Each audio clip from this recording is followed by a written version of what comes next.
E aí pessoal, tudo bom? Hoje eu queria falar um pouco sobre como tem sido meu método de estudo para fazer esse jogo que a gente tem trabalhado aqui na minha conta, né? Aqui no canal.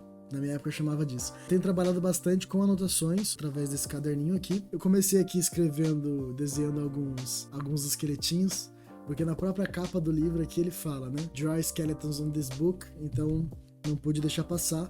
Vou desenhar algumas coisinhas aqui eventualmente sobre o jogo, sobre outros projetos, mas a ideia aqui é principalmente anotar coisas importantes sobre o desenvolvimento de jogos, publicação de jogos e game design, que é realmente a ideia de você pensar nas mecânicas, nos controles, no funcionamento, nos sistemas, no escopo do que é um projeto de jogos, né? De jogo como arte também. Então aqui eu tenho anotado atualmente 2 vídeos, que é Making Games That Stand Out and Survive, fazer jogos que sobrevivem e se destacam. Então eu tenho aqui diversas anotações de coisas importantes que ele falou. Então é uma talk de 1 hora que eu consegui resumir aqui em 2 páginas. Fiz também umas anotações sobre essa palestra específica do Rami Ismail, que é um dos criadores do Nuclear Throne, que é o jogo que eu tô me inspirando bastante para esse jogo meu. E esse é um dos estudos que eu tenho feito para estudar game design. E o outro é essa maravilha aqui. Esse é um livro de 2007, então sobre game design especificamente. E ele é curioso porque ele surge, né, ele foi publicado antes do boom de indie game. Aqui não existia Bind of Isaac, não existia Super Meat Boy, então o indie game não existia nessa época. Ele é um livro simplesmente maravilhoso, né, diga-se de passagem. Ele explica todo o conceito do que é um jogo, né? E vai passando aqui por cada um dos tipos de jogos que existem, né? Essa página aqui do Sonic é incrível também. E ele passa por toda essa definição para uma pessoa que realmente não entende de jogo, é muito importante. É um livro super interessante. E a segunda parte, que é essa parte azul, ele realmente entra na parte do processo de desenvolvimento de jogos.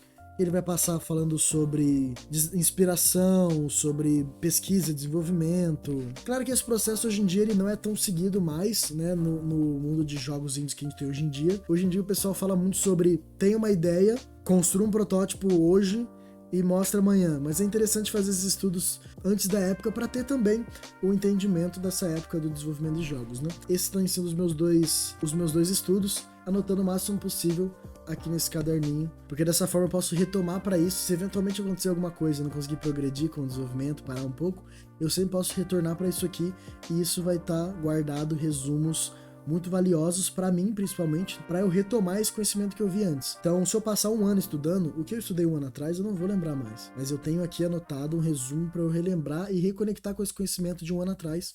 E isso é muito importante para qualquer coisa que você pretende fazer a um longo prazo e por muito tempo e tudo mais. Então, enfim, só compartilhando um pouco mesmo de como está sendo esse processo. Talvez não dê tanta visualização esse vídeo, mas é um vídeo que eu particularmente acharia interessante de ver de outros desenvolvedores e por isso que eu estou fazendo ele eu mesmo. Se você tem alguma sugestão ou pergunta sobre como é esse processo para mim, como eu organizo as features, como eu penso no que desenvolver depois e tudo mais, pode deixar aí nos comentários que eu adoro falar sobre qualquer coisa envolvendo o desenvolvimento de jogos. E estou aberto para qualquer sugestão, pergunta e o que vocês quiserem saber ou quiserem compartilhar também.